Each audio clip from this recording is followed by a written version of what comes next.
आन्दोलनबाट प्राप्त मुलुकको उपलब्धिलाई सबल बनाउन सम्पूर्ण त्याग र विनयशीलताका साथ प्रयत्न गर्नुपर्नेमा राष्ट्रपति रामचन्द्र पौडेलको जोड। राजनीतिक दल, सरकार र नेतृत्व सृजनशील, विनयशील र जनउत्तरदायी तथा चरित्रवान र आचरणशील हुनुपर्ने उल्लेख गर्दै शासकीय संरचना र राज्य अङ्गहरूलाई गतिशील र परिणाममुखी बनाउनुपर्ने धारणा। संविधानले निर्दिष्ट गरेको संघीय लोकतान्त्रिक गणतन्त्रले नागरिकको राजनीतिक, आर्थिक, सामाजिक, धार्मिक र सांस्कृतिक स्वतन्त्रता सहित निमुखालाई न्याय र विपन्नलाई आएको परिलक्ष्य राखेको भनाए। शुक्रबार 19औं गणतन्त्र दिवस विभिन्न कार्यक्रमको आयोजना गरी मनाइयो। समारोहमा नेपाली सेना, नेपाल प्रहरी र सशस्त्र प्रहरी बल नेपालद्वारा मार्चपास्ट गर्नुका साथै सेना र सशस्त्र प्रहरीको संयुक्त टोलीले राष्ट्र र राष्ट्रियता उजागर गर्ने गीत सङ्गीतका धुन प्रस्तुत। समारोहमा राष्ट्रपति रामचन्द्र पौडेल, उपराष्ट्रपति राम सहाय प्रसाद यादव, प्रधानमन्त्री बालेन्द्र शाह, प्रधान न्यायाधीश सभामुख लगायत संवैधानिक निकायका प्रमुख, मन्त्री सहित उच्च सरकारी अधिकारीको उपस्थिति। सरकारले ल्यायो आगामी आर्थिक वर्ष 2083-84 का लागि 21 खर्ब 24 अर्ब 34 करोडको बजेट। चालुतर्फ 12 खर्ब 70 अर्ब 58 करोड अर्थात् 59.8% बजेट विनियोजन। पुँजीगततर्फ 4 खर्ब 31 अर्ब 10 करोड अर्थात् कुल विनियोजनको 20.3% तथा वित्तीय व्यवस्थापनतर्फ 4 खर्ब 22 अर्ब 64 करोड अर्थात् 19.9% बजेट छुट्याइएको अर्थमन्त्री स्वर्णिम वाग्लेको भनाई। आगामी आर्थिक वर्षका लागि अनुमान गरिएको खर्च बेहोर्ने स्रोतमध्ये राजस्वबाट 14 खर्ब 5 अर्ब 31 करोड र वैदेशिक अनुदानबाट 61 अर्ब 74 करोड बेहोर्दा 6 खर्ब 57 अर्ब 29 करोड न्यून हुन जाने मन्त्री वाग्लेको भनाई। समग्र अर्थतन्त्रलाई गतिशील बनाउन करका दरमा बृहत पुनरावलोकनको सरकारको घोषणा। व्यक्तिगत आयकरको अधिकतम दरलाई 10% बिन्दुले घटाएको। औद्योगिक कच्चा पदार्थको भन्सार महसुल तयारी मालवस्तुभन्दा कम्तीमा एक तह न्यून हुने गरी 273 प्रकारका कच्चा पदार्थमा भन्सार दर घटाएको मन्त्री वाग्लेद्वारा जानकारी। विद्यमान 11 तहको भन्सार दरलाई 7 तहमा सीमित गरेको। हाल 360 वस्तुमा लागि आएको अन्तःशुल्क खारेज, भन्सार बिन्दुमा संकलन हुने पूर्वाधार विकास कर, सडक मर्मत तथा सुधार दस्तुर जस्ता छरिएका करलाई एकीकृत गरी हरित करमा समाहित गरेको उल्लेख।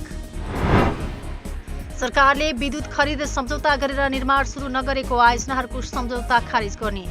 अर्थमन्त्री डाक्टर स्वर्णिम वाग्लेले आगामी आर्थिक वर्ष 2083-84 को बजेट भाषण प्रस्तुत गर्दै विद्युत खरिद सम्झौता भएका तर निर्माण सुरु नगरेका आयोजनाको अनुमति पत्र खारिज गरी टेक और पे विधिमा नयाँ पीपीए गर्ने प्रबन्ध गर्ने भनाई।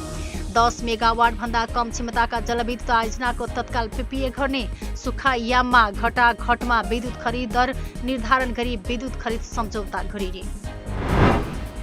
कृषि उत्पादन प्रशोधन, वितरण र बजारीकरणलाई बृहत सुधार गर्ने सरकारको घोषणा।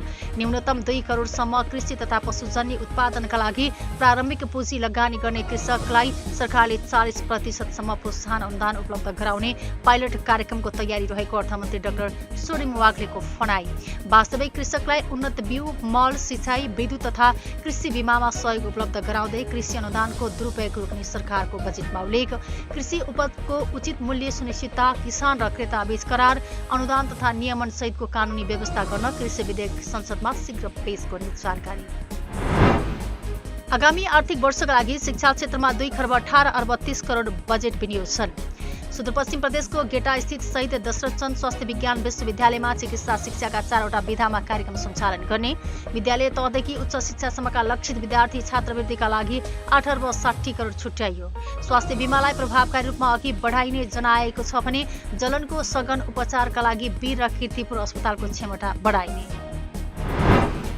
सरकारद्वारा समग्र अर्थतन्त्रलाई गतिशील बनाउन करका दरमा बृहत पुनरावलोकनको घोषणा। करको बोझ घटाउन आयकरको छुटको सीमा दोब्बर गरी व्यक्तिका लागि 10 लाख रुपैयाँ पुर्याइयो। कानूनी अस्पष्टता र करदाताको अज्ञानताका कारण लामो समयदेखि सृजित कर विवादलाई निरूपण गरी व्यावसायिक वातावरण तयार गर्न कर छुट तथा सहुलियत सम्बन्धी विशेष योजना ल्याइएको अर्थमन्त्री वाग्लेद्वारा जानकारी। बजेट प्रस्तुत गर्दै निजामती कर्मचारीको तलब 10% ले बढाइएको अर्थमन्त्री स्वर्णिम वाग्लेको भनाई।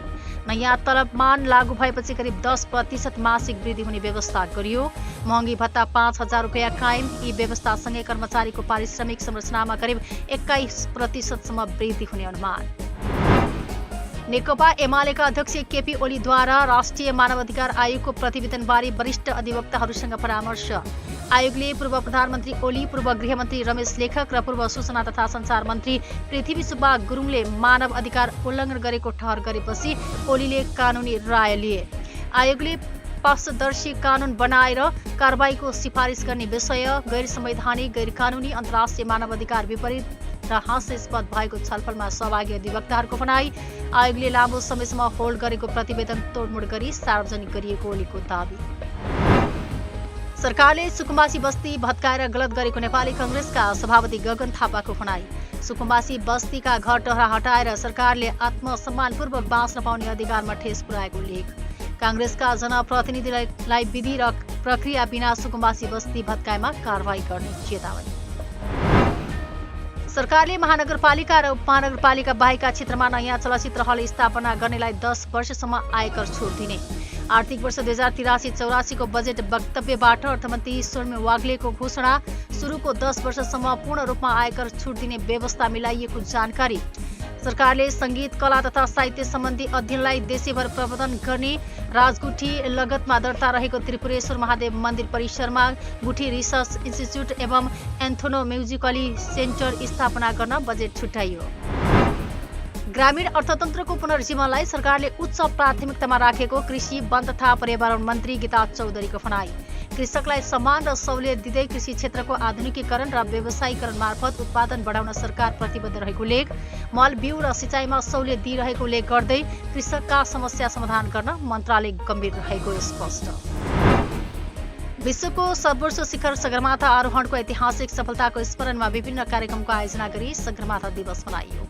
जलवायु परिवर्तनको असरले बढ्दो रूपमा हिउँ पग्लिँदै जाँदा हिम ताल्ने जोखिम पर्न गई तटीय क्षेत्रका बस्ती र खानेपानीका मुहानमा प्रत्यक्ष असर परिरहेको संस्कृति, पर्यटन तथा नागरिक उड्डयन मन्त्री खड्गराज पौडेलको भनाई।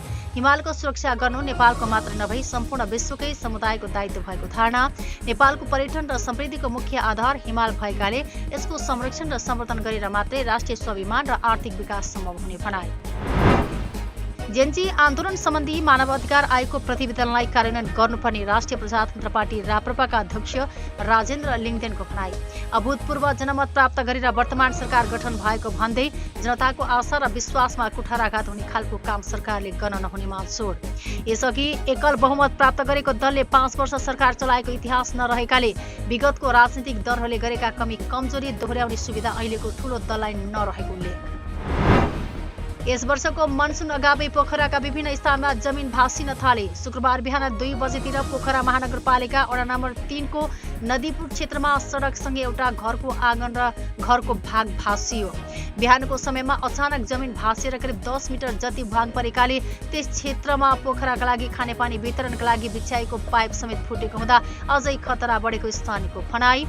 जमिन भासिएको क्षेत्रको कास्की प्रमुख जिल्ला अधिकारी रुद्रा देवी शर्माले अवलोकन गर्दै उक्त क्षेत्रमा थप क्षति हुन र विपद जोखिम बढ्न सक्ने हुँदा आवश्यकता अनुसार प्राविधिकसँग सल्लाह गरी सो क्षेत्रलाई सुरक्षित बनाउनका लागि सम्बन्धित वडाका जनप्रतिनिधिहरूलाई सुझाव। अमेरिका र इरान बीच प्रारम्भिक सम्झौता हुने अथवा नहुने राष्ट्रपति डोनाल्ड ट्रम्पको निर्णयमा निर्भर रहने अमेरिकी अर्थमन्त्री स्कट बेसेनको भनाई। इरानसँगको प्रारम्भिक समझदारी पत्र एमओयूमा ट्रम्पले हस्ताक्षर गर्ने वा नगर्ने भन्ने अझै निश्चित हुन बाँकी रहेको उपराष्ट्रपति जेडी भान्सको प्रस्तुति। ओमानबाट होर्मुज जलमार्गमा टोल लगाउने कुनै योजना नरहेको आश्वासन प्राप्त भएको उल्लेख। यदि ओमानले जलमार्गमा महसुल लगाउने कार्यमा इरानलाई समर्थन गरेमा ओमान विरुद्ध ट्रेजरी विभाग मार्फत कडा कदम चाल्ने चेतावनी। र सरकारद्वारा खेलकुद क्षेत्रका लागि 4 अर्ब 3 करोड बजेट विनियोजन। खेल पूर्वाधारलाई युवा विकास र स्थानीय अर्थतन्त्रसँग जोड्दै आगामी 3 वर्षभित्र कम्तीमा 8000 दर्शक क्षमताका 10 वटा फुटबल रङ्गशालालाई फ्लड लाइट सहितको स्तरोन्नति गर्ने मन्त्री वाग्लेको घोषणा। प्रमुख 8 शहरमा 5 वर्षभित्र आधुनिक क्रिकेट रङ्गशाला निर्माण गर्ने र विराटनगर, लाहान, काठमाडौँ, पोखरा, बुटोल, सुर्खेत र धनगढीको फाप्लामा कम्तीमा 2000 क्षमताका मल्टिपर्पज रङ्गशाला आगामी 3 वर्षभित्र निर्माण गर्ने जानकारी।